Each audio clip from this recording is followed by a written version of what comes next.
Cool. All right. So we're live now on YouTube anyways. We got about 6 minutes. If you want to, if you need to mute, step away, get water, absolutely do that if you want to. Or just kind of hang out. I have lots of things to talk about off the record. We'll tap in after. Oh, good. Okay. I mean, pretty much everything. I'm an open book. You are? All right. How did you meet Empty Atlas? Because they're the ones that first told me about you. So my mixing engineer, Tyler, mixes their stuff. And I just fell in love. I was like, who? I think I came into the studio one day. I was like, who is this angel man voice? And I was just like blown away. And then we started chatting, and we've been working together on some of their upcoming stuff. Like I got to like hear songs that they had in the works and offer like ideas on how to make the moments stronger, and our marketing ideas. We were talking about TikTok and stuff, and it's been really fun. I love those dudes. They're so just. They really are great. Like not only super talented, but like just good energy and like really receptive to like. They're just wonderful. I love them. Yeah, no, they're really, really nice guys. And like when I interviewed them, they're like, "Hey, come down, let's hang out." I'm like, "Okay, I got to figure out a way to get down there," but okay. You guys aren't. No, really I'm planning. In location though, so like I feel bad for their engineer. Next time I'm through Atlanta, I'm gonna go and try to see about going and visiting them, especially when they drop this. Yeah. Yeah, that's gonna be awesome. Do you know? I haven't heard that their new stuff is coming out, so that's a big secret. Oh yeah, shit. I don't know if I was supposed to say that. They have new music and it's awesome. Follow them because you guys are gonna be blown away. Well, I guess you can't say if you're doing vocals on it, but I hope to hear your vocals sometime. I might have a cameo. We gotta talk. We'll see. We've definitely talked about also doing like a Nadia Vea Empty Atlas, like full on collaboration song. Like. Oh really? Oh wow. Okay. Yeah. Merge our two styles. I think it's gonna be so cool. Yeah, that would be so awesome. Yeah, so I'm really thankful that they told me about you. That's so awesome. Great.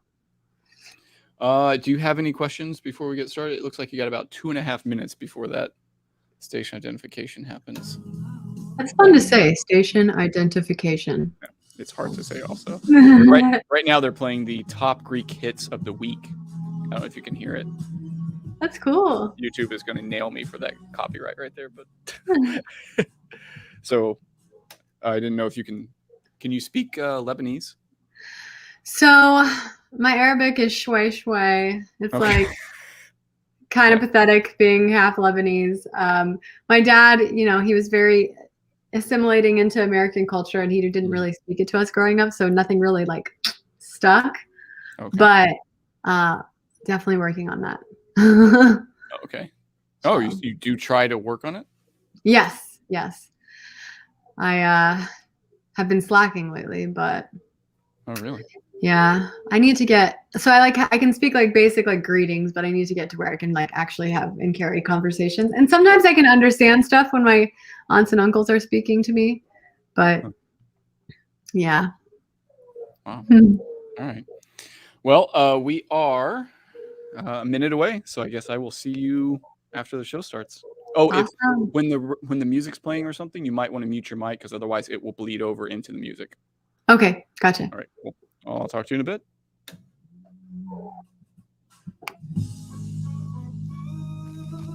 You've been listening to a countdown of the most popular Greek songs of the week. Tune in for a replay this Saturday at 5 p.m. and make sure to check back next Wednesday at 11 for another top 15 countdown of the most popular Greek songs of the week.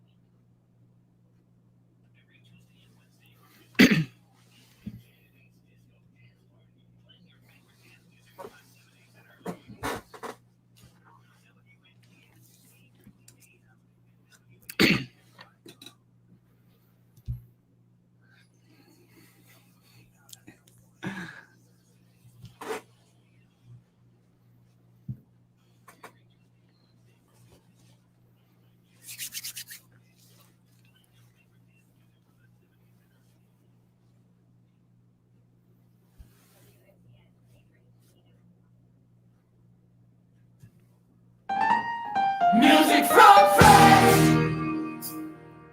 Music from friends. Music you recommend. With Brian Thomason. Music from friends. Music from friends. WNTN. 5050 AM. Music from friends. Hey there, everyone, and thanks so much for listening to Music from Friends here on WNTN 1550 AM. There we are. Hey, now I'm on. Thanks so much for joining wherever you are in the world, in the country. I am Brian Thomason, and I've got a great show for you tonight, another amazing guest, so really excited for you all to be joining me. Make sure you follow the show on Instagram if you aren't already. We had a lot of new followers today, so welcome everybody. It's on Instagram at Music from Friends. If you follow that, you can get updates about the show throughout the week, about who the guest is going to be, and also send in music for the playlist. Special treat tonight, if you are following me on Instagram, you can click the little link in my bio and you can find a link to the YouTube so that you can watch the show and engage with me and the guest. You can ask us questions, just tell her how awesome she is in her music. So please, if you are on Instagram, make sure that you click on that link and join us on YouTube as well. This is the first song from tonight's guest, and it's called Anxiety.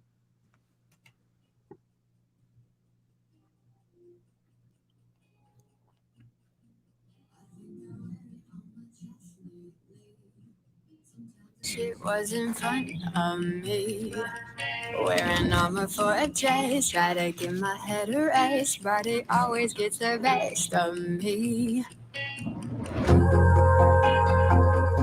Here comes the paranoia, uncomfortably loyal. Got a tongue made out of cotton, and all I know's forgotten. Flirting with the stress, I guess I like them cold sweats. Head is like a mess, I'm sending out an SOS. Lying to myself, I guess I need some real help. I give myself the best critiques. I think I'm falling for anxiety. My thoughts are on the run from me. Flirting with the stress, I guess I like them cold sweats. I like them cold sweats right on me. On the outside, trying to keep it low key, but on the inside, I'm like, please hold me. Wearing armor for a dress, try to give my head a rest, but it always gets the best of me. Here comes the paranoia, uncomfortably loyal. Got a tongue made out of cotton, and all I know's forgotten. Flirting with the stress, I guess I like them cold sweats. Head is like a mess, I'm sending out an SOS. Lying to myself, I guess I need some real help. I give myself the best critiques. I think I'm falling for anxiety. My thoughts are on the run from me. Flirting with the stress, I guess I like them cold sweats. I like them cold sweats right on me. Butterflies in my belly, this love it can't be healthy. Oh no. Butterflies in my belly, this love it can't be healthy. Oh no. Butterflies in my belly, this love it can't be healthy. Oh no. Butterflies in my belly, this love it can't be healthy. Oh no. Flirting with the stress, I guess I like them cold sweats. Head is like a mess, I'm sending out an SOS. Lying to myself, I guess I need some real help. I give myself the best critiques. I think I'm falling for anxiety. My thoughts are on the run from me. Flirting with the stress, I guess I like them cold sweats. I like them cold sweats right on me. All right, tonight's guest is an Atlanta-born, award-winning pop star that is based now in LA. Her love of music began as a toddler and was nourished throughout her childhood when she joined a traveling chorus and was encouraged to start writing her own music. Though she stepped away from that love after the tragic loss of her mother, who was also her biggest influence when she was just 17 years old, she started releasing music in 2019 and is absolutely crushing it right now. This quote-unquote conscious pop artist not only addresses a range of emotions, thoughts, fears, and hopes in her music, like you just heard, but she uses her platform to give back to many nonprofits that deal with those same issues. Groups like Girl Up, Peace Over Violence, Red Cross Lebanon, and Be an Elf are just some of the organizations that she has contributed to so far. As for her accolades, she has been featured in more music publications, podcasts, and radio shows than I can actually mention. There's a whole page on her website dedicated to all that. In 2020, she was the Vox Pop winner, and that stands for Voice of the People at the Indie Music Awards in the holiday category for her song called Holidays and Confused. Lastly, her music video for Anxiety, that song that we just heard, has been nominated as an official selection at the 2021 Berlin Liftoff International Film Festival. Whew, that's a lot to say, but it's a pleasure to welcome to the show Nadia Vea. Nadia, how are you doing? Are you there? Yeah, sorry, I think we had a little glitch. What a time to glitch out. I'm doing great. Good. It is a little glitchy, but hopefully we don't lose having me on. Thank you for coming on short notice. Let me know if I need to. Okay. There might be a little bit of delay. You there now? Yep, I'm here now. Okay, perfect. I will make sure that I factor that delay in when I say something. Okay. All right. Thanks for coming on the show on very short notice. I really appreciate that. I know your schedule's super busy. Yes, no, thank you for having me. I always love making new friends and making music with friends and sharing music with new friends. So nice. Your music is really great. I've been listening to it a lot lately. A really great bio on your website as well. So most of that intro came from the bio. I think in one place, there's a couple different bios you have. I think in one place it said you started singing at age 2 and then another age 7. Is that right? Like, how exactly did you get started at age 2? I was drawn like around 2 years old is when my family kind of recognized like, okay, like she's definitely has an affinity for music, and like they kind of started to nurture that. Like I remember my parents had me out at some local concert outdoor thing, and I was just like vibing and like vocalizing, and this piano teacher came up. Granted, I didn't take piano, ended up taking piano from her, but she was like, that kid's gonna be musical. Really? And from there, my love of music kind of grew, and I really recognized that I wanted to sing about age 7. And I was singing an NSYNC song in my mom's bath, like in the kitchen of the house, and my aunt was like, "Was that you, or what was it?" I thought that radio was playing, and I was like, "No, that was me." and like in that moment, I was like, "Oh, I guess maybe I'm kind of good at this thing, and I really like the way I feel when I do this thing." So, right, okay. And then your whole family kind of encouraged you from there on out, right? You were signed up for that traveling chorus in middle school. So, like, how often did you travel? Did you have a lot of competitions or something that you participated in? So I was we just rehearsed every week with this choir, and we would go to like the Biltmore and sing in Asheville, North Carolina every year. We would sing for the snow chorus in the Nutcracker at the Fox Theater. I got a lot of great opportunities and experiences from that, and I learned so much about harmonies and vocal arrangements just from like having that choral experience, which I think has lent to like being a recording artist pretty heavily. Like I'm able to hear a lot more things that I feel like I probably wouldn't have in year 4 had I not had that. And I did do some competitions through like All-State and whatnot through my school's choir. And I think it kind of helped me being like a naturally shy kid, like at least like explore this singing thing till I could like really embrace it later in life. So you said that there was a piano teacher that kind of knew that you would be a star. Did you officially take lessons from somebody else? No, so I actually have never been trained in piano. I can play chords if I need to like communicate in songwriting sessions, but I'm not great. But just like this lady, like she handed my parents a card, and they never, you know, we didn't have a whole lot of money for lessons and things like that, but they kind of were like, yeah, she was kind of like, she's gonna do something in music, which I just find to be so funny because like she must have, you know, sometimes people I think have a clairvoyance to them, like they could just kind of get a feel for things. But and definitely like if she, you know, it sounds like she was in music a lot, like she was giving piano lessons, so she's probably heard a lot of people singing, and so yeah, you stood out right away. I agree with her. I think that you are going to be and are successful right now. There's so much that so many awards, so many shows and stuff that you've been on. It's really amazing how far you've come in kind of a relatively short time. We'll talk about when you started releasing music in a second, but we can't.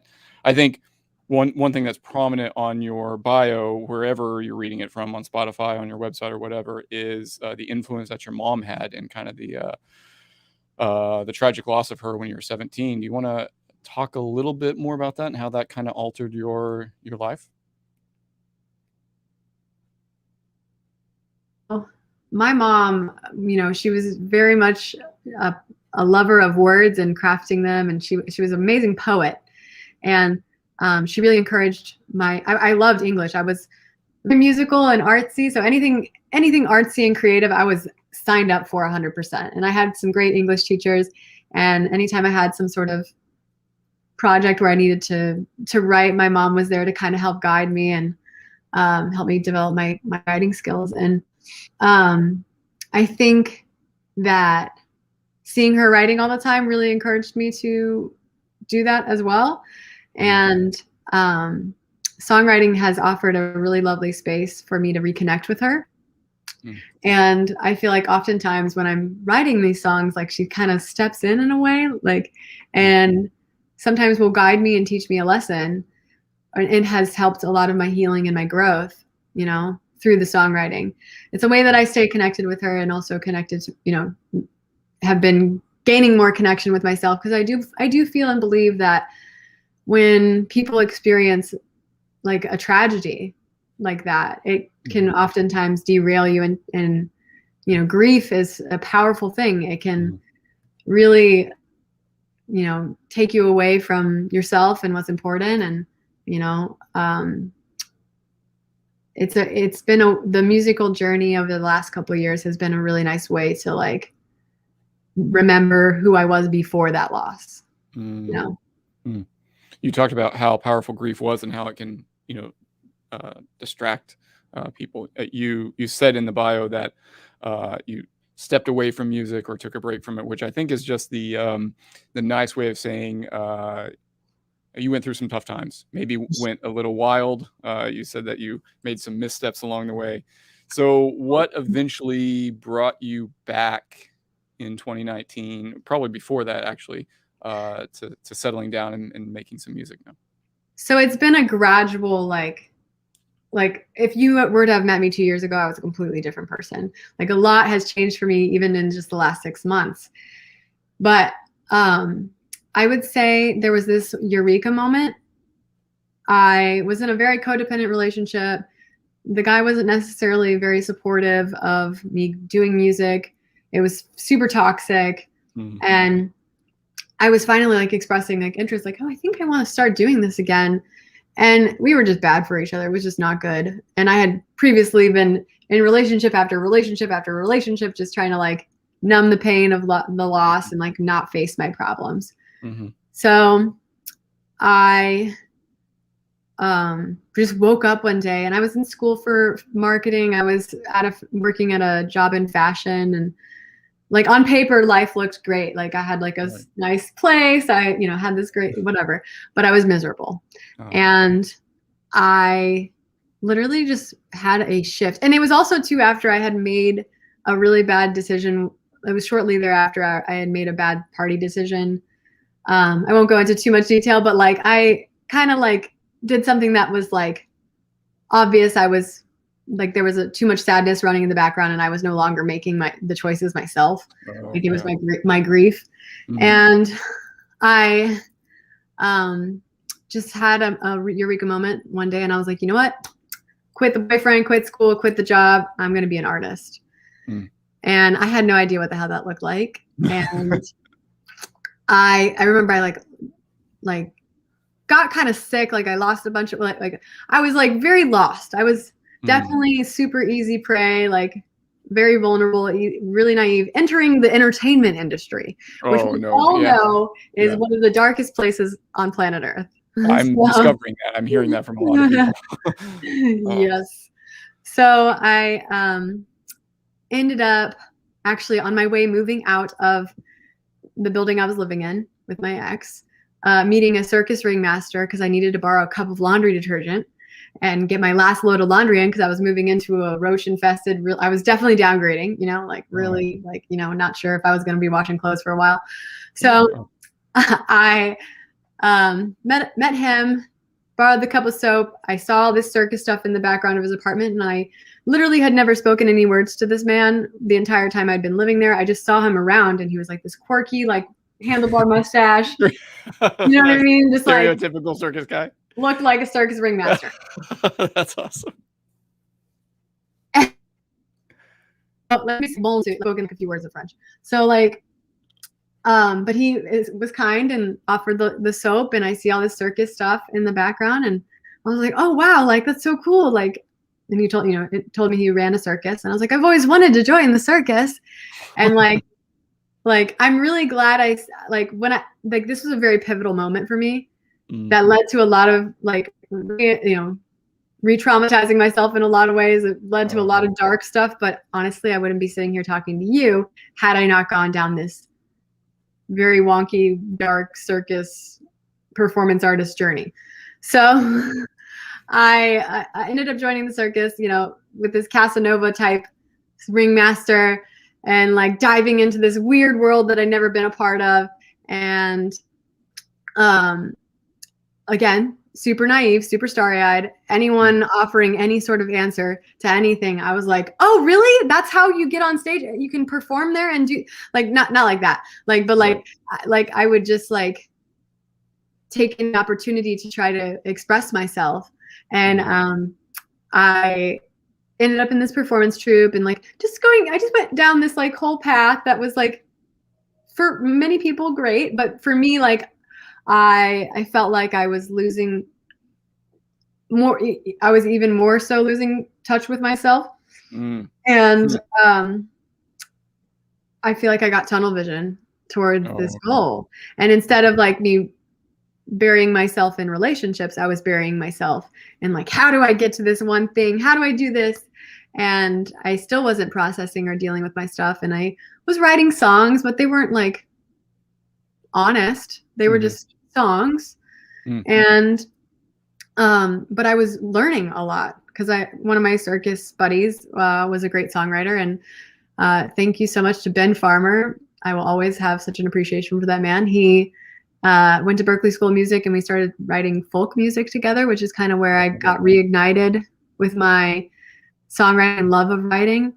And I'm sorry, I'm so long-winded on this question. No, it's good. This is fascinating. Yeah. But I started performing and singing in the circus's productions, and that's kind of what like respun the passion, and it segued into the next thing and into the next thing, and then like I eventually found myself going out to LA, which LA is an interesting place. When you take a naive, starry-eyed girl and place her in LA, you think, oh my God, like I worry for her. I'm worried. Yeah. Like, but I got very lucky. With the people that I got connected with, because they saw something in me that I didn't even see in myself at this point. And when I first got to LA, I was kind of connected with like the wrong crowd. But then like as life, I'm pretty sure my mom's involved in this, by the way. I feel like spirit guides are real. My mom was eventually like fed up with like me like misadventuring. It was like, no, we're going to get you on track. We're going to get you connected to the Midwest people because this is not working. So Good. They'll take care of you. I met my mom's from the Midwest, but Yeah, was from the okay. Midwest. But she I feel like guided me to my mixing engineer Tyler, and Tyler heard something in my shitty demos. I'm so sorry. Sorry. I think I dumped it in time on the radio. We'll see. Okay. And he's heard something in my rink-a-dink demos and decided to start working with me. And you know, he is a very positive force in my life because, you know, he is a pure person. I was hanging around a lot of people who had like ulterior motives, bad intentions, and yeah, he just genuinely saw something in me. And then from there, I feel like I was able to kind of like grow my team, because it's all about the energy that's around you. And I just feel like I was in such a dark place. I was attracting a lot of darkness. So yeah. So it's really lucky that you found Tyler in LA, or not lucky, but really good that you found Tyler in LA, because, you know, what you said, taking somebody who is just starry-eyed, naive, and putting them in LA, who, you know, wants to have this goal of, you know, making music, being famous, it could lead to a really bad place pretty quickly. Oh yeah. And LA that either breaks you, and I'm just thankful that I got connected to the right people, because looking back where I was 2.5 years ago, I could see it going very badly. So, and do you think is more? Oh, go ahead. I'm sorry. Oh, you're fine. I was just gonna say, I think had I or having the ability to explore my voice and my sound without any pressures or expectation, like, it really gave me the chance to reconnect with my truth, what I wanted to say, how I wanted to communicate, and then also reconnect with my mom. So it's kind of nice. You said that you made some missteps along the way in that time, and obviously some missteps, you know, kind of personal life. But do you think musically, meeting Tyler, you've kind of been on the right track? Is there anything that you would change, or do you think you've managed to not have missteps musically so far? I think there's been a couple times where I didn't trust my gut, and even Tyler too, like, because we would bring in a third party and they would offer feedback, and we'd be like, oh, well, maybe they're right. Like, maybe we should try and so I have this song. Many people are obsessed with this song, so I don't want to taint it for it. But my song Monroe, it was actually written as a completely different song. Oh, okay. And it's not really my style. Like, I'm not like a bubblegum pop type of artist. Like, I do have like it ended up being kind of bubblegum pop. Right. And a lot of people really adore it. So I've left it up, even though I don't feel like it's an accurate representation of me. The message is, like, I truly love and want, you know, women to shine and never dim their light. And like, I think I probably would have said it in a different way, and I had said it, but we took this songwriter's input, and, you know, no regrets, because it's impacted a lot of people positively, but which is exactly why I do what I do. But that's how I would say, like, an instance that sticks out to me, like, and it was a lesson too, like, hey, like, trust what feels right for you aggressively, and like, take people's criticisms and allow them to make you, you know, help you become better, but don't let it have you forfeit your truth. Right. No, I totally understand all of that. When you're just starting out at something, or when you're not comfortable at it and, you know, have confidence in it, any kind of input starts to, you know, sway what you're doing and change your mind and break you down. So no, I totally 100% get where you're coming from on that. But it seems like now you very much know who you are as an artist and what kind of music you're going to be making. And you haven't really slowed down in COVID. It seems like that didn't hinder you too much, right? Luckily, no. I was able to still keep crafting and working. Thanks to my team still being able to, like, make time to, you know, I think it was also really good for us spiritually all to just have that as an outlet during the crazy times. We wrote my whole album, pretty much most of the album during lockdown times. Really? Okay. So I think just having that time of stillness afforded some of the best, most honest songwriting. So I can't wait for everyone to hear these songs. I'm so excited. Nice. Okay, good. Good. So I have a lot of questions about the album, but let's play one of, it's actually your newest song, Leap of Faith, which I love. I think it's another great single at a really good time, I think, for everybody kind of coming out of COVID and everything. So why don't you set up this single a little bit, and then we can talk more about it on the other side. So this song was inspired by just not only my journey from Atlanta to LA, but also arriving to a place at my journey in LA where I reached, where I felt I had reached a plateau spiritually, and that I needed to take another leap of faith on myself and stop people pleasing and just honor what I needed for myself. Awesome. Okay. So here is Leap of Faith by Nadia Vea. Cozied up lonely in my apartment. Kinda bored, call the fire department. Wishing I was interesting. I can feel my mattress springs, and that's about it. I think it's time to take a risk. I'm gonna start this. Sold all my belongings, done waking up sorry. Dad, all apologies in advance. Done waiting and wanting. Tears made my eyes starry. Dad, think it's time to go all in. I need a leap of faith. I don't want a taste, I want the whole damn thing. Icing on the cake. A record-breaking fate, I just want feeling. I just want to feel more than this box spring. There's gotta be more to this stupid life thing. I need a leap of faith. I'm just gonna jump right in. Happier living out of my Corolla. Out of gas, but at least I got some donuts. Yo, are these gluten-free? Trying to sell my soul for a dream. Never really been my thing. Too many people out here trying to break a promise. Sold all my belongings. Done waking up sorry. Dad, all apologies. Done waiting and wanting. Tears made my eyes starry. Dad, think it's time to go all in. I need a leap of faith.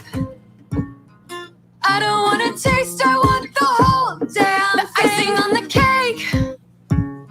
A record-breaking fate, I just want feeling. I just want to feel more than this box spring. There's gotta be more to this stupid life thing. I need a leap of faith. I'm just gonna jump right in.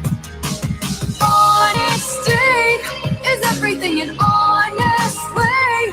I'd rather be the win it all on the line. And I can't sleep without doing everything. Not sleeping on my own dreams. I'm going all in this time. I need a leap of faith. I don't want a taste, I want the whole damn thing. Icing on the cake. A record-breaking fate, I just want feeling. I just want to feel more than this box spring. There's gotta be more to this stupid life thing. I need a leap of faith. I'm just gonna jump right in. Oh, love that song. It's such a jam. All right. So, Nadia, so you had a couple leap of faith already in your life when you left that toxic relationship and then kind of jumping into the circus, and then 2019, saying, all right, I'm just going to go all in with music. So do you think you're done with the leap of faith, or do you have more coming? I have tons more leaps left in me. Sometimes you just got to take flight. I mean, and also too, I really strongly believe, like, yes, rooting in and grounding and all that, but also sometimes we become stagnant if we're in a flow too long. We get too comfortable, and then we end up not reaching our full potential because we're just like, oh, like it was cool, like I was making 100K a year, it was fine, like, and then spiritually we're just like completely out of, standstill. Totally. So leaps are good for us. So you said this was, you were writing this kind of coming out of COVID and everything. You've been pretty honest about your, kind of everything you go through, and you wrote a song about anxiety. I know a lot of what anxiety is like as well. So how hard was COVID for you, particularly, even though you had music and you're still kind of writing, just kind of being locked down and everything? How was it for you? I would say it was really tough for me mentally. I ended up going through a lot and had a lot of triggers that brought up a ton of past traumas that I had to relive and reprocess, which I'm thankful for, but also it was some dark times. There were some really rough nights. Thank God for my manager, Edward, because he was like my on-call therapist for a while. And I also got a great therapist, Dr. Peace. Love you. Her literal name is Peace. That's amazing. She had to be a therapist with that name. It brings me a lot of serenity. And I would say, I was lucky and fortunate where the pandemic, like I was able to sustain a lot of what I was doing creatively and all these different things. I was able to maintain a good bit of my lifestyle, but mentally I was at a different spot. And I think it's impacted a lot of us in that way. Like a lot of people who maybe have never ever had anxiety in their life are now experiencing anxiety disorders. And that's why I really do believe in leap of faith, taking leaps of faith, because jumping into the unknown it's good for us. We need to do it as an exercise, Yeah. And you were still able to write during that time a little bit. And you said before that you've written over 100 songs, and you talked about earlier how you were still writing, kind of songs when you were in the circus and whatever. So you have a lot of songs ready to go, it seems like. Do you have a plan for any of those, or are some of them just like it's just doodling around or whatever, or how much do you go back to your previous songs and rework them so that they can be released? So I'm actually resurrecting a song from the dead that was buried and born back in 2017 or something like that. Okay. And it's going to make the album, I think. It's called Suburbia, and it's kind of about how our upbringings shape us and can leave mental scars. And our parents do the best that they can, but they tend to sometimes pass on their traumas onto us, and we have to carry them and work through them and heal them before we move on to the next generation, hopefully. So I'm excited about that one. And I have a lot of songs that maybe eventually one day I'll bring back and like tweak and make more of a reflection of where I'm at now. I really feel like, so I received a text message from someone the other day that was like, congrats on Leap of Faith. It's your most honest song yet. And I was like, thank you. And that got me thinking. I was like looking back at my discography, and I'm like, wow, this song is honestly where I was at. This is honestly where I was at. And like that to me, just that message said like, okay, like I'm really fully embodying more of who I am as of the, this song. Right. So it was kind of a cool message to receive. Okay. So. Nice. Album. You've mentioned the album now. So one of the questions I had for you when I was, doing research and everything is, so far you've just done singles for the last couple of years. We are kind of in a single market, I guess you could say. A lot of people say that's what the algorithms want. That's what Spotify wants. That's what the public wants. But is there another reason for doing the singles so much, and how much of them will come up on your album? I have a lot of questions about the album. So I I think singles have been great for me to like get songs out for where I'm at in the moment. And during pandemic, I was able to release so much stuff that kind of threads together as a one story. And I guess I'll leak the album name here. Oh. I guess I'll do. It's called My Face Hurts. My Face and Hurts. It's just kind of this compilation of songs that take you through the journey of healing. My particular journey of like processing a lot of my isms, like my character trait flaws that have unfortunately affected the way that I move in this world. And, you know, took me on all these misadventures because I created these defense mechanisms to cope or not cope with my pain. And we all do it.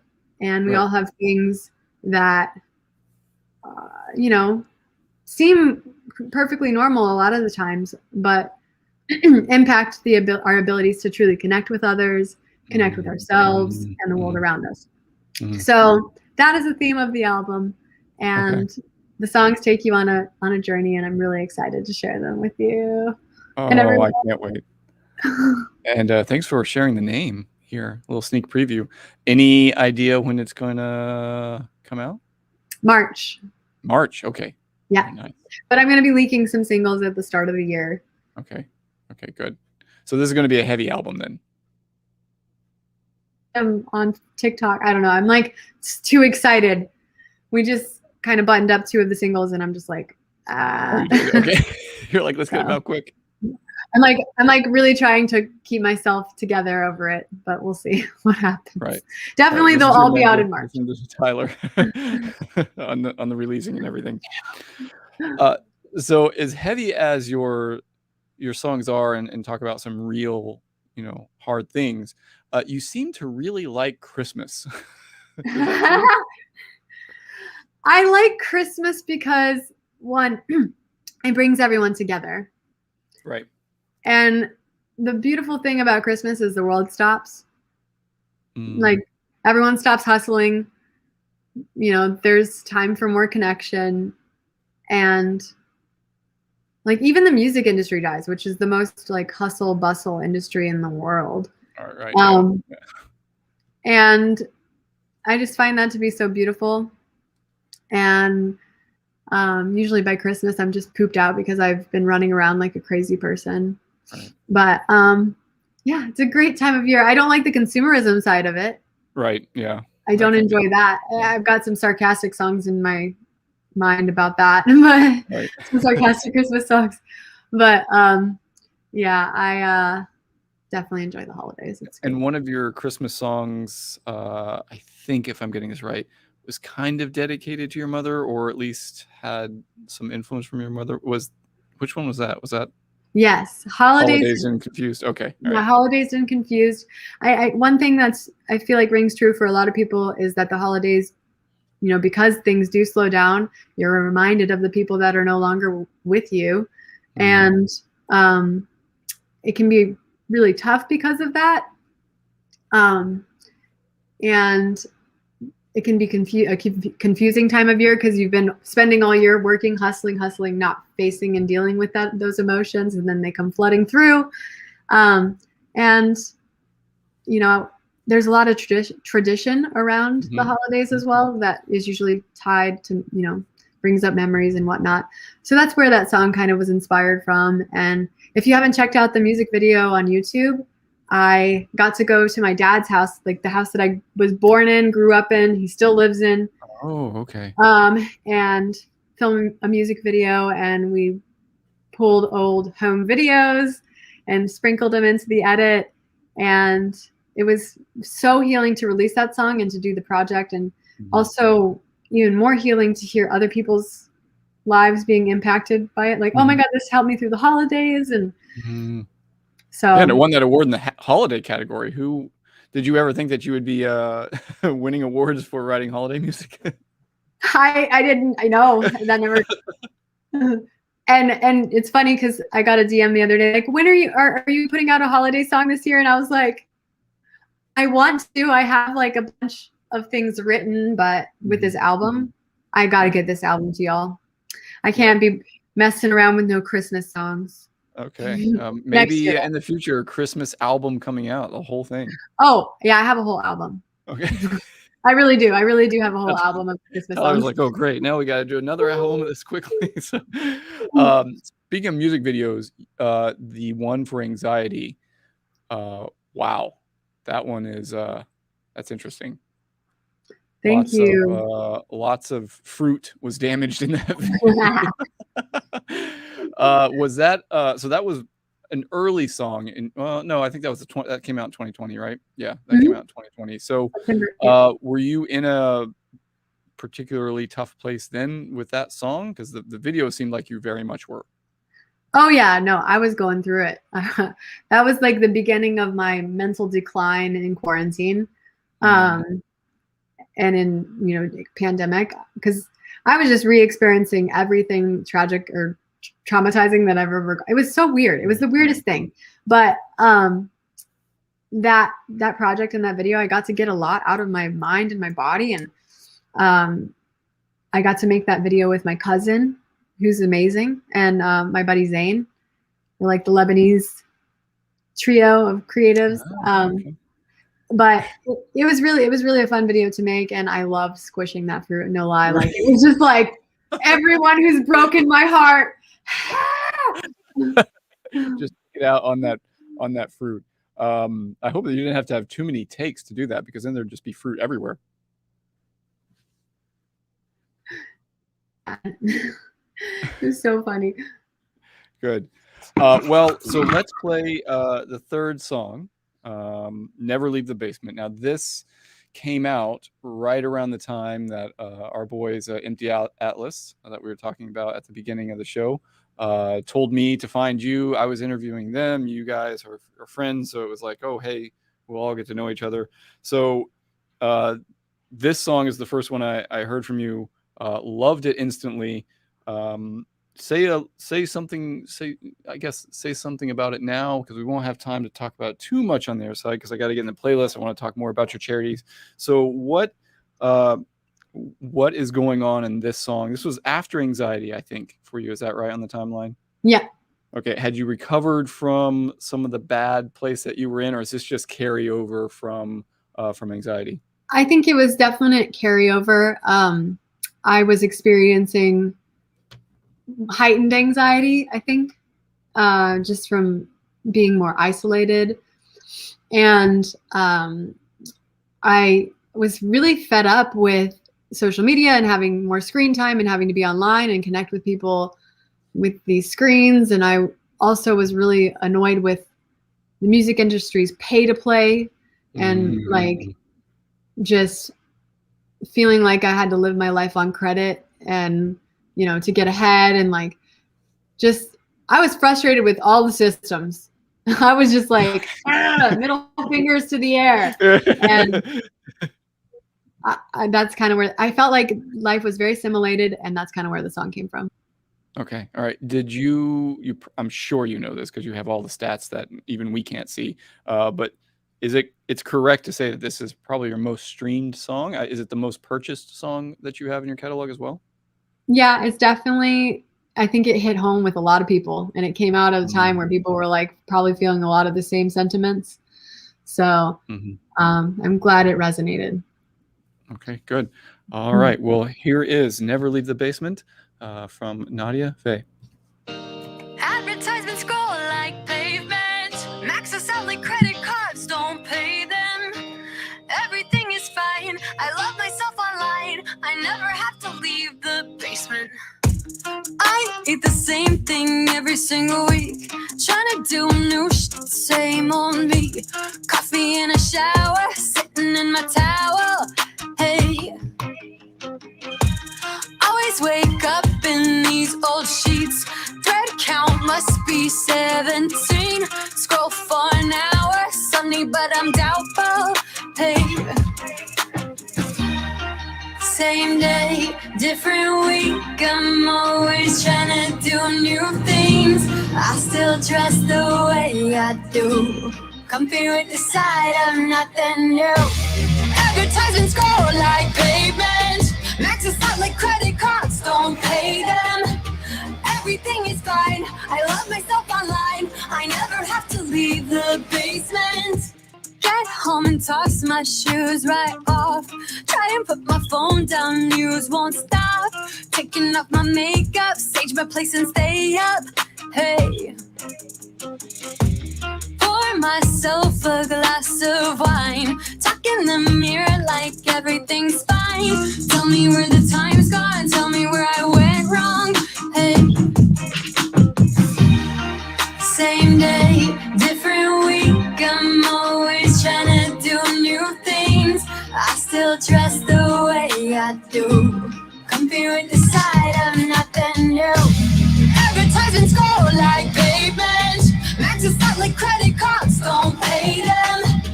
Everything is fine. I love myself online. I never have to leave the basement. I never have to leave the basement. I never have to leave the basement. Try to secure my social life, but I'm in my basement alone tonight. So many distractions in my mind. I'm getting lost on some social side.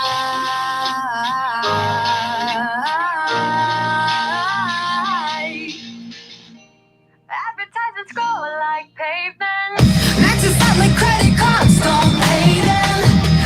Everything is fine. I love myself online. I never have to leave the basement. I never have to leave the basement. I never have to leave the basement. Oh, that is so good. Nadia, great job on that. So you're totally right that I bet that did give a voice to a lot of people in that time. I mean, COVID lockdowns were tough for so many people. And like what you said, people who didn't even have any anxiety or real mental struggles before kind of developed them in COVID. So I'm sure that gave a voice to a lot of people. So great job with that song. And I'm glad it's doing so well. And I know everything else is going to do as well also. Thank you. Let's talk about the charities that you give back to. So mental health and struggles like this are really important for you, and you are trying to make a difference as much as you can in a lot of people's lives. So tell us about some of the charities, how you give back to them really quickly before we talk about the playlist. So when I'm releasing a song, I tend to like go in and be like, okay, this is where this song came from. This is intention. And what I like to do is find some sort of organization that can take that message and just take it a little further with the work that they do. And I've found since I started doing that I'm like releasing music feels more rewarding. Because sometimes I feel selfish as an artist. I'm like, oh, I made this thing. Look, like I made this thing. Like I'm not, that's also probably where Basement came from, is like, I hate like the promotion side of music. Right. Like I just want to play music. I just want to go to shows and I want to write and I want to share the music and hopefully people enjoy it. Like my manager is like, get on TikTok. Oh God. But that's a whole other thing. I'm off topic. But anyway, so I try to find organizations that can carry the message a little further. And, you know, I like to go with nonprofits because, you know, nonprofits. And I've worked with Human Rights Campaign quite a bit. I love the work that they do towards fighting the rights of LGBTQ people and, you know, working out legislation. So that way, you know, all humans can have the same rights, because for some reason that's still not a thing. Right. Yep. And there's this organization called Alliance of Hope that I adore, and the owner is so sweet. She's from Hawaii. She's in Hawaii, and we text late at night sometimes because she's a night owl. But she has this great organization, and the whole premise is support system for those who have experienced the loss of a loved one through suicide. And had I known about her organization when I was going through everything, you know, I would have totally benefited from the forums and the chat rooms that they provide for others to connect who are experiencing the same things, because there's so much confusion that happens when somebody chooses to go that way, as you can imagine. And it's just really cool, the work that she does. And Red Cross Lebanon is obviously near and dear to my heart. Unfortunately, there's so much struggle and just absolute despair in Lebanon right now. And it's been going on for years, but it's really kind of reached a pinnacle. And they just can't seem to catch a break. Unfortunately, it's a beautiful country full of beautifully resilient, amazing people. It's totally where I get my resilient spirit from. I have to credit that to my Lebanese side. So I've been able to do some work with them. WNTN, I love what they do, because I feel like I said, Christmas is a magical time of year because it brings people together. But there are kids that, you know, can't have like the normal Christmas experience because their mom has to work triple shifts at the diner, you know, and WNTN takes care of these kids and brings them some joy during the holidays. And yeah, I won't go on all of the organizations, but generally that's like how I like to think. That's how I come up with who I want to work with and why is I have the song and where it came from. Nice. And is there, when you do live shows, is there any kind of, you know, do you sometimes partner with organizations that way as well, or do you just give proceeds kind of back to these organizations? So we are working actually for the holidays, on a concert event where we're gonna be aligning with a charity. But so far, I did do a Toys for Tots show at the holidays as well. But mainly we've just been doing proceeds of streams to these organizations and just kind of like raising awareness of what they do through the song promotion. Okay. All right. Okay, so let's get into the playlist. We'll start it now. Might have to pause it at 7 o'clock really for a second or two, but sticking with the theme of your music and in your life experiences, you picked songs that are helpful for giving someone inner strength. So I love that playlist. It's been really fun to hear some of these songs. How does music, before we get into some of your favorites, how does music help you find that inner strength? It just has a way of grounding me and reminding me that I can survive anything, because the themes of so many of the songs that I listened to growing up tapped into that, and it's also just a really great escape. And writing music, it has been a total teacher, and that's how powerful I think music is. So what are some of your favorite songs that you would go to help you remember that inner strength that you have, that resilience you have? So some songs that I kind of had bookmarked for this playlist. There's this song called Yoga by Janelle Monáe, and it's just fierce, it's just so fierce. And like Janelle Monáe emits this energy anyway through her vocal and her presence that I think just reminds you, like, get the hell off the couch. No depression. Like, you're gonna fight that shit, and you're gonna dance and shake your booty, and and you're gonna persevere. Okay. I feel like any song that just kind of like has a fun vibe and groove that you can get, like, I love to dance. That's one thing that got me through pandemic is dancing in my living room. Like, I'm not a spectacular dancer, but it is such a release, and it takes all your worries, everything, you know, you might be down the rabbit hole about, and just gets rid of it. One song that I danced a ton to during pandemic was "Don't Kill My High" by the Lost Kings, and because I feel like when we're feeling low, we kill our own vibe. We're like we get in like the bad cycles of like negative thinking, and then it's a tunnel. So it totally is. Absolutely. And there's this song called "Treat Me Like Fire" by Lion Babe, who's also another fierce woman that just has a way of picking you up. All right, "Treat Me Like Fire" by Lion Babe. Lion Babe. Okay. I saw her at a concert in Boulder, Colorado, a couple years ago, and I was just smitten. She's so cool. Oh, really? Okay, that's awesome. Yeah, I'm sure you're better at dancing than I am to get some of the energy out. And what you said is totally true. When you're already down, it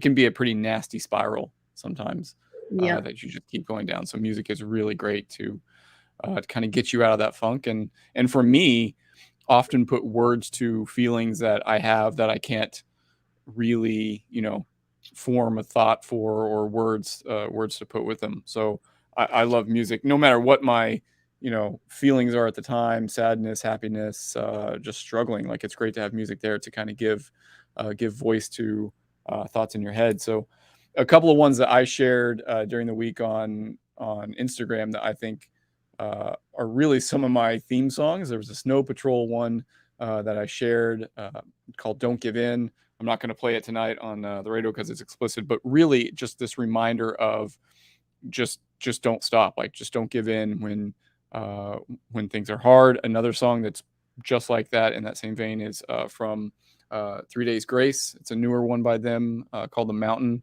and that song just talks about, every time you think you're at the top, the next day you wake up and you're actually just right at the bottom again. So every day you're just climbing this mountain, and sometimes life feels like that you just have to keep on going, and you just keep trying, and you keep getting to the top. So those were a couple of the favorites that I shared. I'm going to play the other song from Embrace, which is an English band called "Ashes," about kind of rising up from the ashes that somebody made of them. So another encouraging song to find that strength within you and just move past the difficulty. So I love the playlist that you shared, and we got some great songs that were sent in. I'll give shout outs to people in the second hour.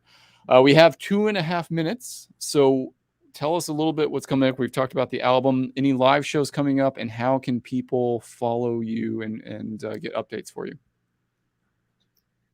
So I'm Nadia Vea on all the platforms, Nadia Vaeh. And I have this album coming up, so follow along. And I have some fun singles coming out in the meantime, and some shows in LA, Atlanta, Denver, and potentially Orlando, Miami area, working on that. So I will be posting and sharing about those. And then I'm headed to the UK and London and surrounding cities in March to promote the album for three weeks. Nice. So. Okay, awesome. I have some listeners in the UK. Kind of all over. I think some are in London. I have some over in the western part of England as well. So hopefully some people who are listening now can get out to see you. That'd be awesome. So congratulations on the newest song, its success, all the success you've had, and the album that will be coming out in March. It's been really great to get to know you a little bit more, and thanks so much for taking time out of your really busy schedule to join me today. It's been a pleasure. Thanks so much for having me and shining light on what I do. I appreciate it. All right. Thank you, Nadia. Talk to you soon.